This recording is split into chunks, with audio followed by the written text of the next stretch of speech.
Alright, magandang hapon po sa inyong lahat.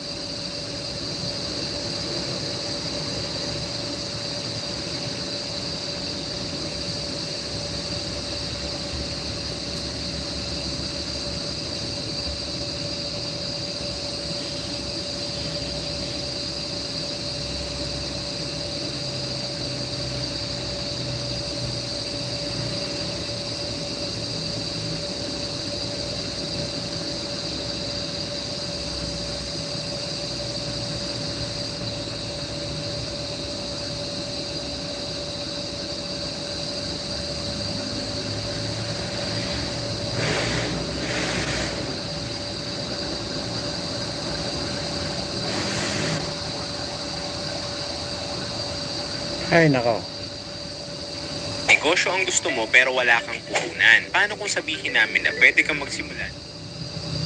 grabe na talaga ang panahon, no? Alright, magandang hapon po sa inyong lahat. Magandang araw at magandang gabi. Ayan, naririnig niyo yung mga kuliglig.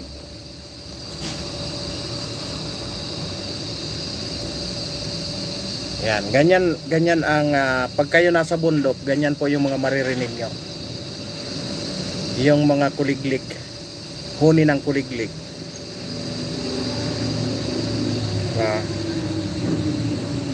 Pagka kayo ang nasa bundok.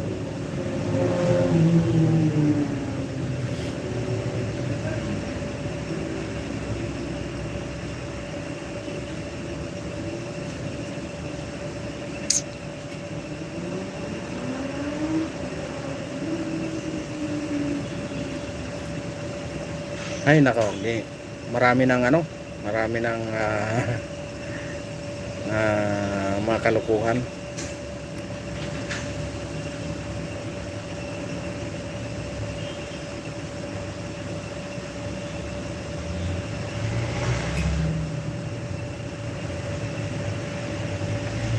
Alright, Mika shout out po kay Mami Mercy Kalunod.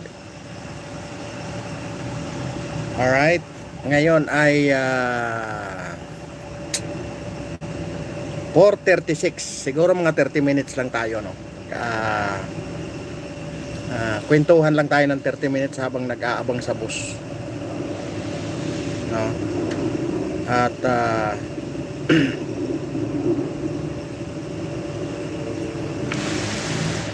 alam nyo, may isa akong napanood sa no? May isa akong napanood sa isang live interview ng isang, kung saan ito yung tinatawag ng scholar ng itong si Sasrogando Sasot, no,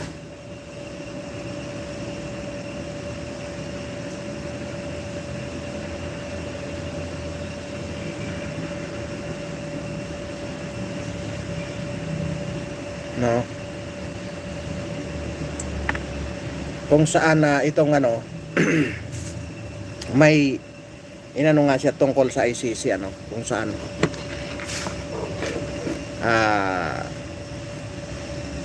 kumbaga parang inano niya yung mga militar, tinatanong niya yung mga militar na kung saan sabi nga,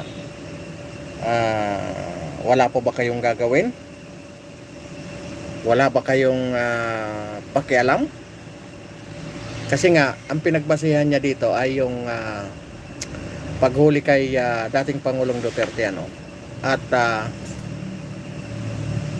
kinasuhan ng ng ICC, kinasuhan ng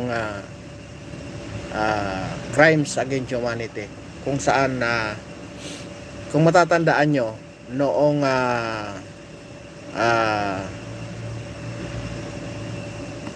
noong panahon ni sino itong tingnan ko nga ito, Jupao Gasol. Magandang hapon sa iyo, boss Jupao Gasol. Alright, thank you. Bigyan kita ng bigyan nga kita ng bigyan kita ng sapatos. Alright, ano ko sa inyo, ano, kung saan iparinig ko sa inyo. Saan ba yon? Yung hinanakit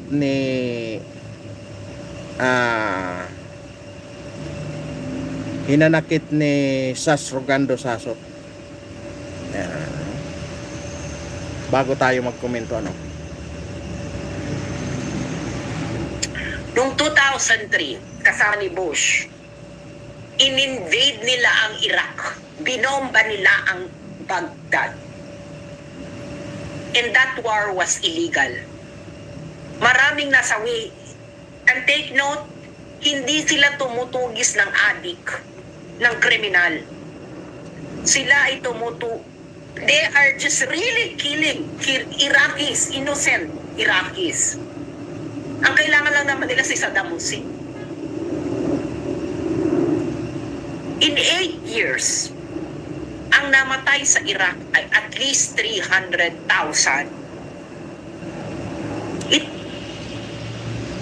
Itong si Tony Blair, okay? War crime yun eh. Illegal yun eh.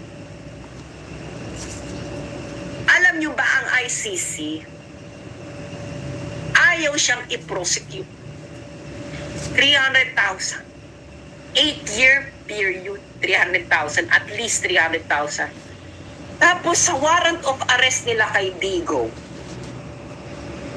itong si Tony Blair, mastermind talaga siya nung Iraq War. Mastermind siya. Nandun sa report eh. Siya talaga ang directly responsible. Dito sa warrant of arrest ni Duterte, na isang Asian, hindi puti, hindi galing ng Western country, ang accusation ay indirect co-conspirator. At ilan?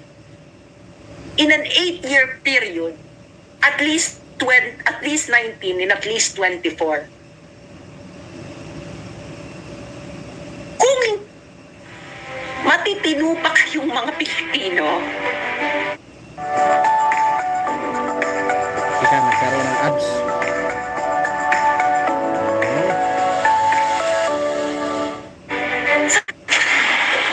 na alam ninyo kung ano ang ibig sabihin nito.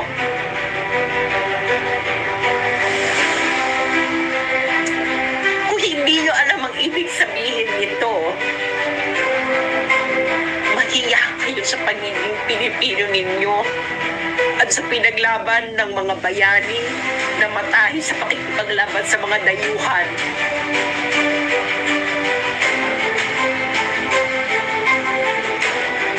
Kung hindi nyo alam kung anong ibig sabihin nito, mahiya kayo sa mga nagbuwis ng buhay na napakaraming Pilipino laban sa mga dayuhang nanakop sa Pilipinas. Huwag kayong humarap sa monumento ni Rizal o ni Agin o ni Bonifacio. Mahiya kayo kung hindi nyo alam ibig sabihin.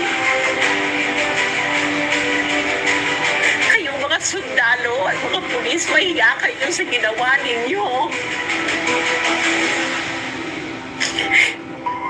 Mahiya kayo sa mga ninuno nating nagbuwis ng buhay nila sa pakikipaglaban sa mga dayuhan. Nakikita ninyo ang diferensya? Yung puti, pumatay, 300,000. Mastermind siya ng invasion of Iraq. Hindi man lang kriminal yung mga nandun. Ayaw i-prosecute ng ICC. Yung presidente ninyo, ang tinutugis ay kriminal, adik, drug pusher. Ang akusasyon, indirect co-conspirator.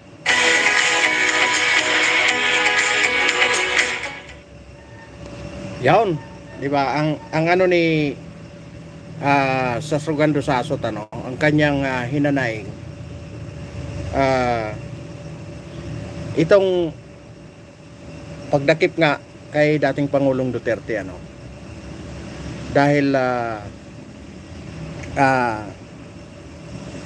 Ang humuli mismo ay mga pulis at dinala pa doon sa kampo ng ano, sa kampo ng sa kampo ng militar.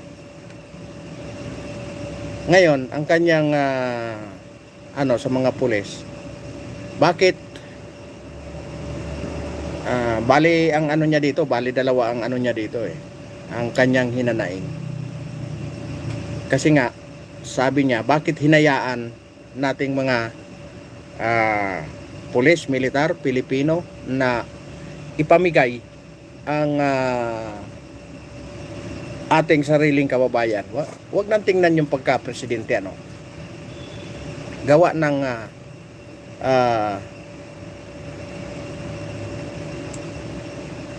itong ano natin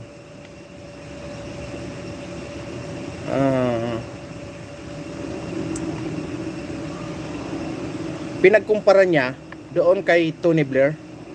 Si Tony Blair ay kung ano, parang Canada ito.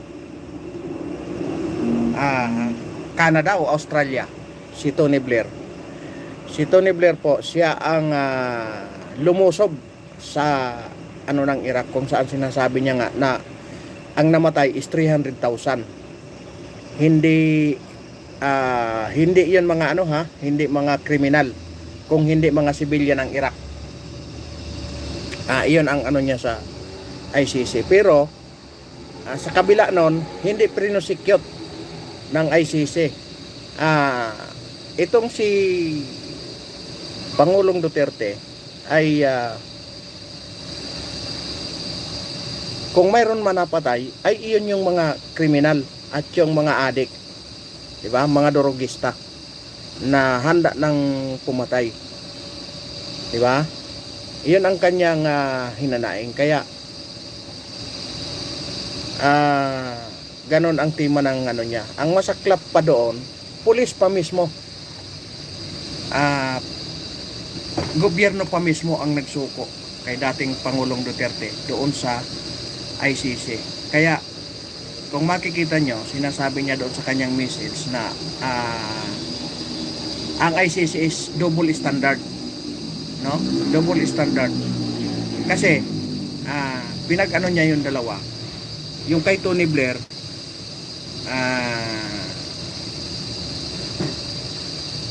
yung kay Tony Blair, 300,000 ang namatay na mga Iraqis.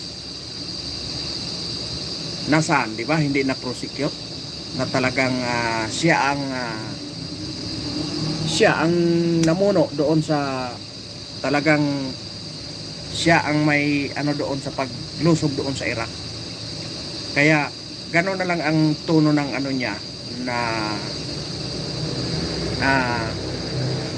itong kanyang ano, bakit hinayaan natin lalong-lalo na yung gobyerno na ipamigay ang sariling atin, na kung saan nagiging partisan nga yung ICC katulad niyan, di ba? Unang-unang Asyano na dinala sa ICC. Ang masaklap pa doon, isinurinder, isinuko ng mga namumuno sa ating pamahalaan, no? Nang dahil sa kanilang pansariling interes, gusto nilang mabawasan yung kanilang kalaban sa politika. Ganon ang nangyari. Kaya ganon pa man, nandoon na nakikipaglaban na doon sa patas na paraan sa dahig. Ang tanging pagtuunan na lang ng pansin ang parating na 2028. At ngayon nga, yung mga senador ay pilit na hinaharas, lalong-lalo na itong NBI, kung saan kinalkal pa yung 2019. Ang katwiran ng NBI director, nagkataon lang daw na nakita yung dokumento. Ngayon, ang tanong ko naman sa director ng ating NBI.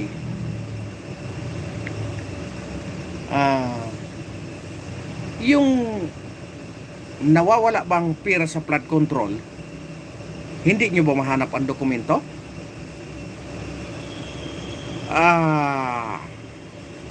Hindi nyo ba nakikita? Hindi nyo ba nalalaman? Bakit kailangan nyo pang pagtuunan ng pansin yung nakalipas na panahon na samantalang na-dismiss na nga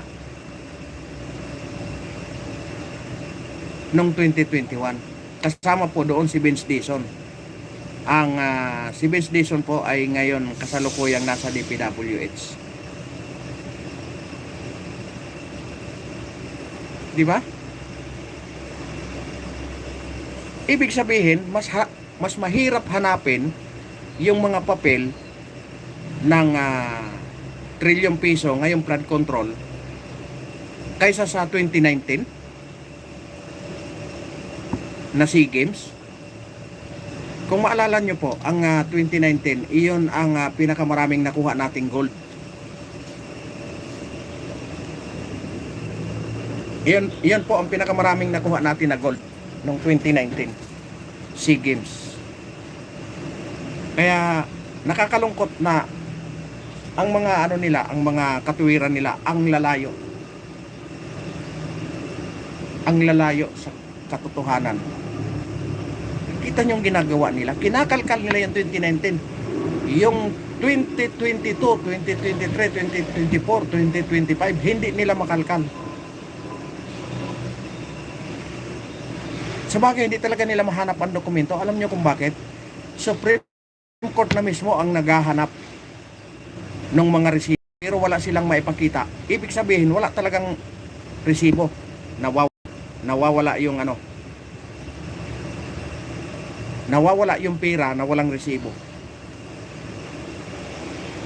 Ngayon po, may bininta na naman na property ng government, yung sa Makati. Binibinta na naman po ng national government. Wala na silang ginawa kung hindi maghanap ng pera. Tapos pag nakakuha na ng pera, doon na naman nila nanakawin. Di ba? Mika love shout out kay Lakwat Sira. Ayan, mika love shout out po. Si Lakwat Sira. Alright, magandang hapon sa iyo. Kaya makikita nyo talaga ang halatang pamumulitika. No? Halatang-halata. Ngayon may hamon si Cayetano sa kanya. Sige, tuloy niya. At mag-iimbestiga rin sila sa flood control. Ang tanong, papayagan ba sila? Papayagan ba na mag-imbestiga? Watching from Davao. Ayan. Thank you, Lakwatsira. Lakwatsira official. Papayagan ba sila ng chairman ng Blue Ribbon Committee? Kaya doon nyo makikita kung gaano ngayon ang pamumulitika. Napakainit na ng politika. Ang layo-layo pa ng 2028. Mayroon pang August, September, October, November, December. Pag January, pwede pa yun eh. Di ba? Pero makikita nyo, grabe ang ngayon. Kasi nga, ang gusto talaga nila, ma-impeach si BP Inday Sara. Iyan ang napakalaking tinik sa kanilang lalamunan. Kasi kahit anong gawin nilang paninira, hindi bumababa ang trust rating. Bagkos si Presidente Marcos ang lalong bumaba. Ngayon ay negative 27. Di ba? Negative 27 ang isang presidente. Kaya sa ngayon tuwan-tuwa siya kasi lahat ng mga senador kumakampi sa kanya. Baka pagdating ng November, siya na ang bakbakan ng todo niyan. Kasi nga, yung iba dyan, mga re-electionist, naghahanap lang yan ng pagkakataon mga yan. Oh. Kasi ang ginagawa ngayon ng ombudsman, talagang na-weaponize na yung ating mga batas laban sa kanilang mga kalaban. Kasi nga takot na takot sila. Takot na takot sila na makaupo ang isang Sara Duterte pagdating ng 2028. Alam niyo kung bakit? Unang-unang magiging kaso nila, treason.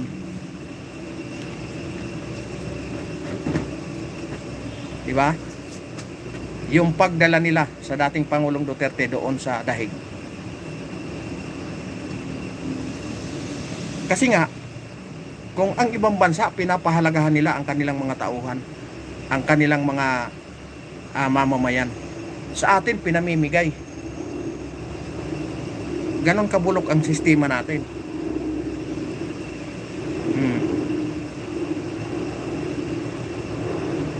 Samantalang, pag may bibitayin na isa nating kababayan sa ibang bansa, babayaran pa natin para lang mailigtas ang buhay. Yung kanilang kalaban, ipinamigay. Diba? Ganon ka ang natin, ang politika, ganon ka dumi.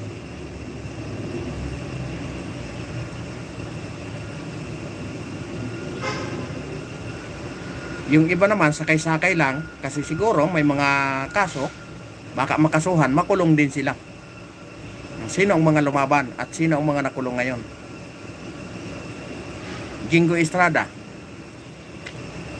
Senator Marcolita, sino pang isusunod? Namumblema sila ngayon kasi Senator Bato de la Rosa, walang warrant dito sa Pilipinas. Ang warrant niya is ICC. Kaya ang problema, pinipersecute na ng US ang ICC. Nananawagan na sa lahat ng kanilang kakampi na wag na suporta ng ICC hanggat sa magsarado. Oh. Anong sabi ng government natin? Pag-aaralan. Diba? Di subukan yung kontrahin. Di ba? Oh. Pwede nyo namang kontrahin, di ba? Ay, lumalaban nga kayo sa sabi nga nila, the sleeping giant, ang China. Di ba? O di pwede anuhin nyo rin ang US, kontrahin nyo rin ang ganyan.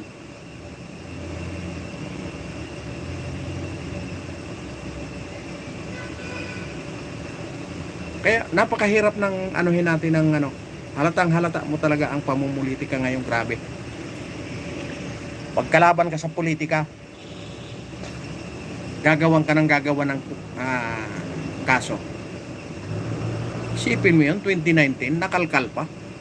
Yung flood control, hindi nila makalkal. Sa bagay, hindi talaga makalkal kasi Korte Suprema na mismo ang naghahanap ng resibo. Kaso lang, walang maipakita.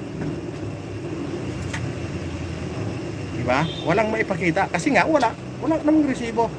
Ang problema, ubos na yung pira. Diba? Saan dinala?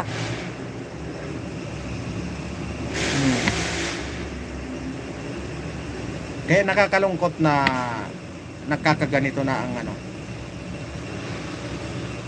maraming nag-i-expect na maganda ang gagawin ng administrasyon na ito kasi sinasabi nga nila na babawiin yung masamang reputasyon ng kanyang ama. Yung pala mas malala pa. 'Di ba? Mas malala pa ang ginawa nung anak.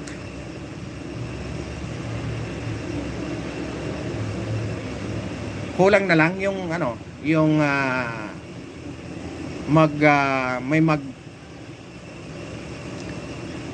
may mga madamage sa mga rally.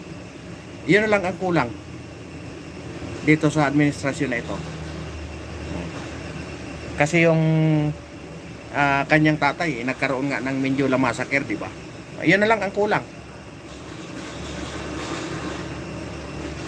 Di ba? Kulang na lang.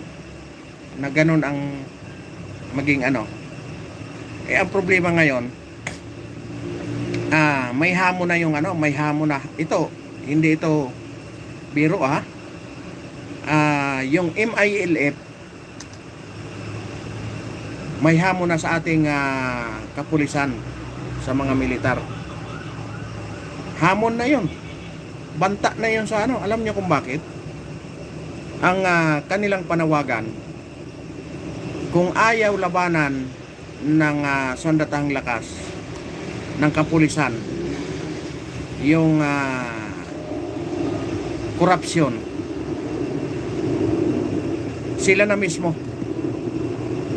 magdadala sila ng armas. Kita nyo yan? Kung sakaling mangyari ang iyan, anong mangyayari sa atin? Di ba? Kasi pag nagkatotoo yung kanilang sinasabi, anong mangyayari sa atin? Makikipagbakbakan yung militar?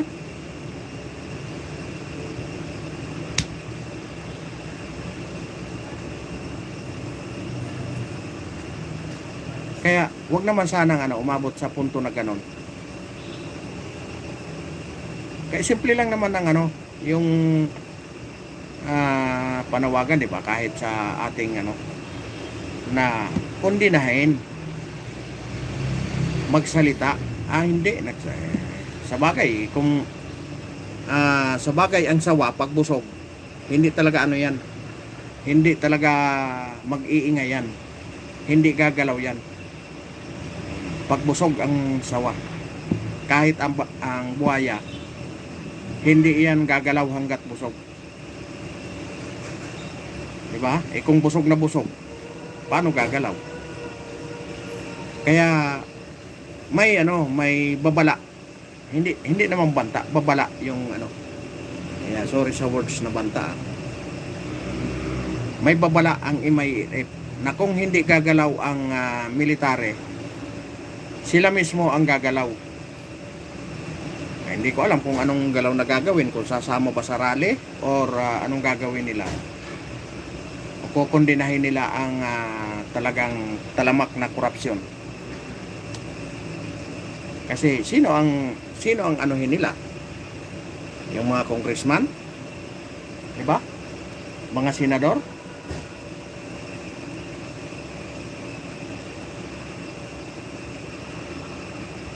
Kaya nakakalungkot na bakit mayroon pang third party na makikialam para lang magising tayong mga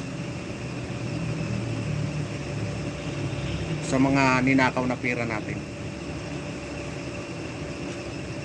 Don't be afraid. You want to join the MILF. That's not warning, that's threat. Yan. Gusto mo sumama ka sa MNLF, hindi yan na babala. Banta na yan. Yun nga po, kasi nagsasalita na nga sila na talagang sawa na sila sa korupsyon. Di ba? Kaya aywan ko kung anong gagawin ng ating pamahalaan sa mga ganitong klaseng sitwasyon. Kung ano man ang kanilang kasi napakahirap na ng sitwasyon ngayon, kapag sibilyan ang gumalaw, kakasuhan ka, di ba?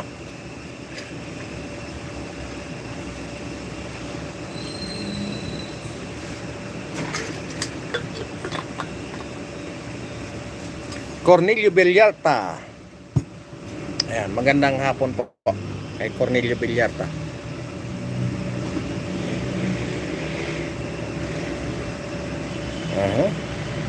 Ayan. Ayan, ano ito? Mauumpisahan na nga ang dami ng nakulong. Totoo. Ang dami na pong nakulong.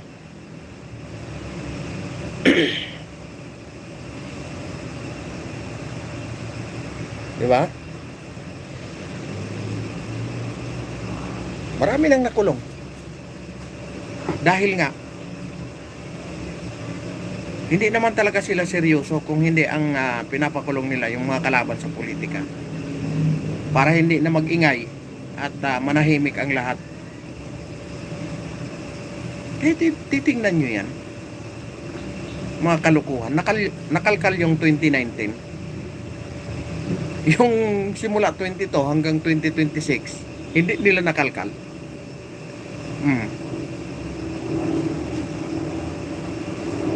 Na bigla lang daw nakita. Kita mo mga katwiran yan. Plunder. Totoo. Pag hindi po kasi plunder ang kinasuhan, hindi sila makukulong. Kaya ang ikinakaso talaga sa kanila yung walang piyansa. Kung saan iyan ang pinakaano yung plunder. Kasi wala pong piyansa iyon.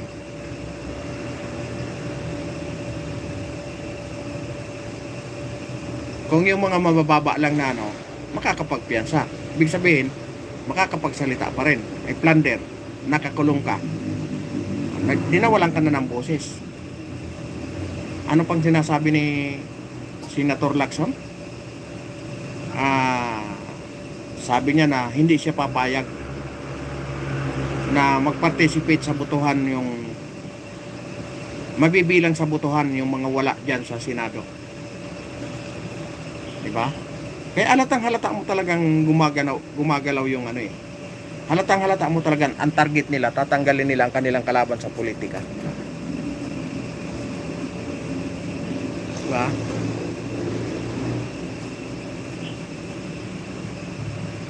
Kasi sa tema ng mga galaw nila halata mo na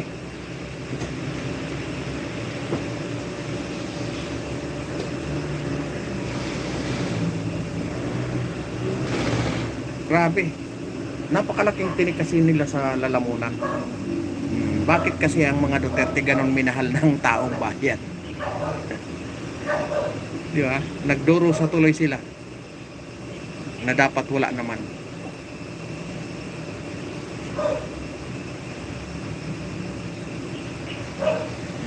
Nabudol na nga sila, nagdusa pa sila.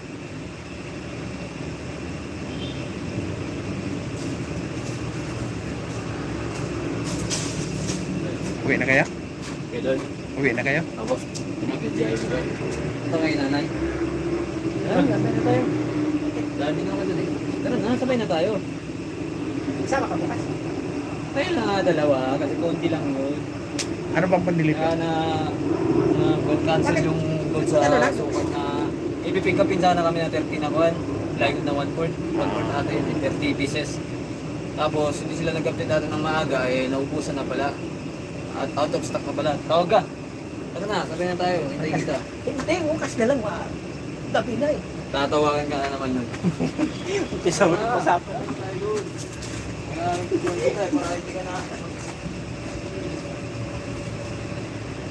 Ayun kasi yung pinaka ano na talagang pwedeng maging kaso na walang piyansa ay plunder para manahimik. Pag ibang kaso kasi, yung mga mamababang kaso, wala yun. Makakapagpiyansa, mag-iingay pa rin.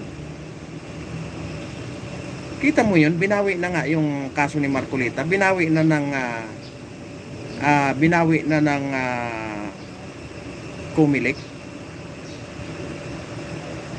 Pero anong nangyari? Tuloy pa rin. At makalaya man siya dyan, may nakasunod pa na isa. Talagang inaano nila kasi si Marcolita napakabukal dyan sa flood control na yan. Siya ang pinakamaingay bukod sa kila Cayetano. Yan. Si Marcolita talaga ang napakabukal pagdating sa plunder. Kaya ganun na lang ang kanyang ganun na lang ang kanyang dedikasyon. Ayun, na-plunder siya. Ang na-plunder. Sa pagiging tapat niya, umamin siya tungkol doon sa donasyon. Ayun, siya ang nakulong. Talagang pinilit nila. Kaya darating ang panahon na talagang mas marami ang makukulong. Kaya lahat ng paraan ginagawa nila para walang eleksyon ng 2028. Pag walang eleksyon, walang palit ng liderato. Di ba? Tuloy ang ligaya. Tuloy naman ang dusa ng kalaban. Ganon ka ano ngayon ang administrasyon. Ngayon, ipagdasal na lang natin na lahat ng gawin nila hindi mangyari. Kasi pag nangyari yan na walang eleksyon, tapos ubos ang pira ng Pilipinas. Malapit na naman ang SUNA. Panibagong budget na naman. Di ba? Panibagong budget na naman. Yung 2026 na budget, hindi pa malaman kung hindi pa naliliquidate.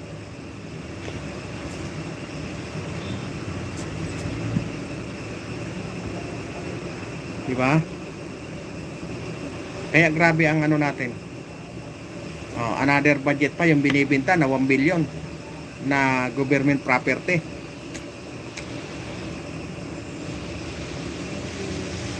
Ubos ang pera ng Pilipinas.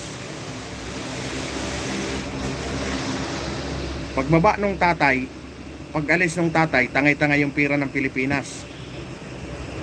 Pag umalis yung anak, ubos na yung pera ng Pilipinas. Ay nako. Diba nakakatuwa?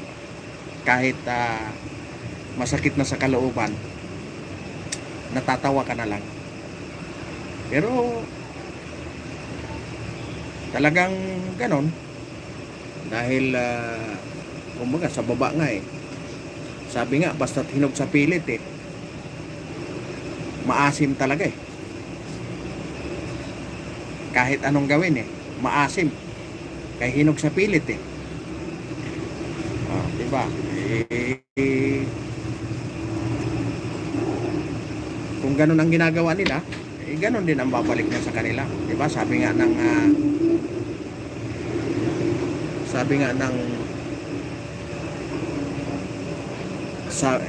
sa mga kasabihan eh, kung ano ang iyong tinanim, yun din ang iyong aanihin.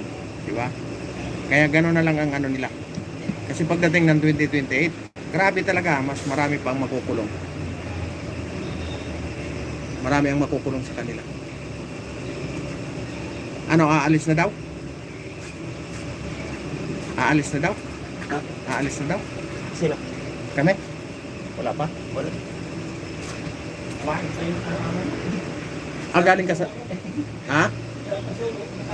Galing ka sa loob? At pagkatapos yan, aalis na kami.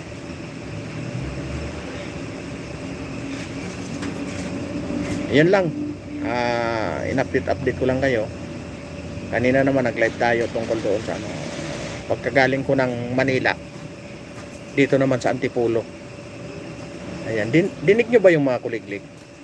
Halata mong nasa bundok na ako eh. Dinig na dinig yung kuliglig eh.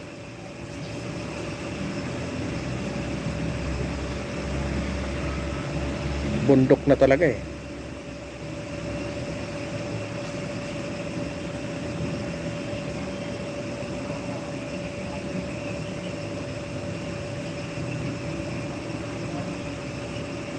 Kaya grabe ang makukulong pagdating ng 2029. Marami talagang mauubos. No? Alam nyo pag maging ano lang yung mga ano, napakalabo ma-impeach ng isang Sara Duterte. Kaya pinipili talaga nila na bumaba yung 2/3. Pinipili talaga nila na bumaba. Kasi tingnan mo ang standing ng ano sa Senado. Kung titingnan mo, ilan ang majority? 13. 11 ang minority. Di ba ang layo-layo? Ang ano pa ni Camille Villar? Ang ang umalis sa opposition ay Judas. Ayun, naghudas talaga si Joel Villanueva. Tapos nagpipreach pa siya. Nagpipreach pa siya. Kasi nga, takot din makulong. Takot siyang makulong eh. Kaya naghudas siya. Siyang unang-unang naghudas sa kanilang samahan. Samantalang ang ganda-ganda ng una pala si Escudero. Si Escudero ang naghudas. Samantalang iyon pa daw yung mga nagsabi na ang kumalas ay magiging Judas. Inulit lang ni Camille Villar nung kumalas na si Chis Escudero. Ngayon kay kumalas din si Joel Villanueva, di Judas din.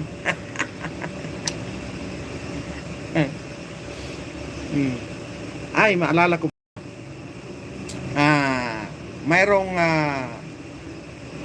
mayroong nasawi na BBM vlogger daw. Ngayon pinapalabas na naman sa social media na gumagana na daw yung DDS,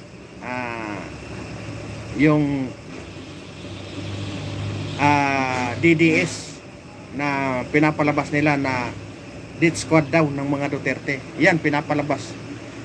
Yan na naman ang pinapalabas nila. Kita nyo kung gaano sila ka praning. Yan ang pinapalabas nila. Wala pang nilalabas yung pulis na investigasyon kung anong sanhi ng kanyang pagpanaw eh. Di ba? Nanguna na sila. Ayan na sa social media. Gumagana na daw yung mga DDS. Anak ng baka talaga oh. Laging pinagsisigawan na nga na yung DDS is diehard supporter. Duterte diehard supporter. Ay nako. Davao Death Squad daw.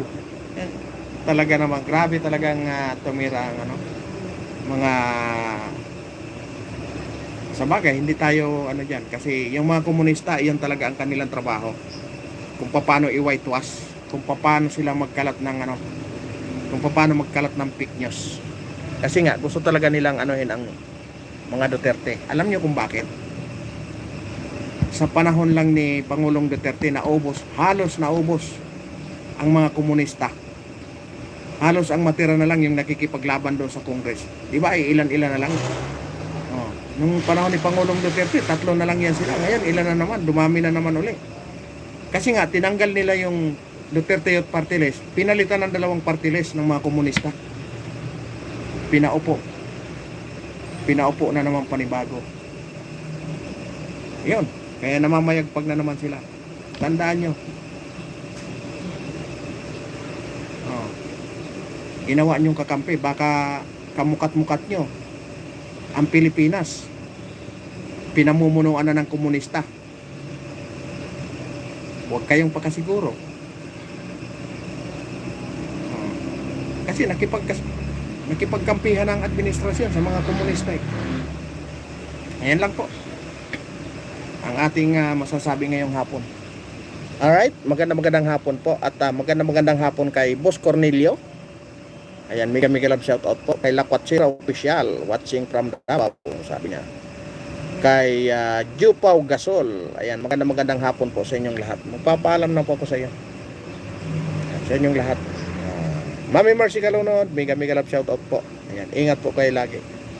Alright, maraming salamat po. Hanggang dito na lang. Mapagpalang araw po. Ingat po kayong lahat. Dahil inubos na ako ng lamok dito.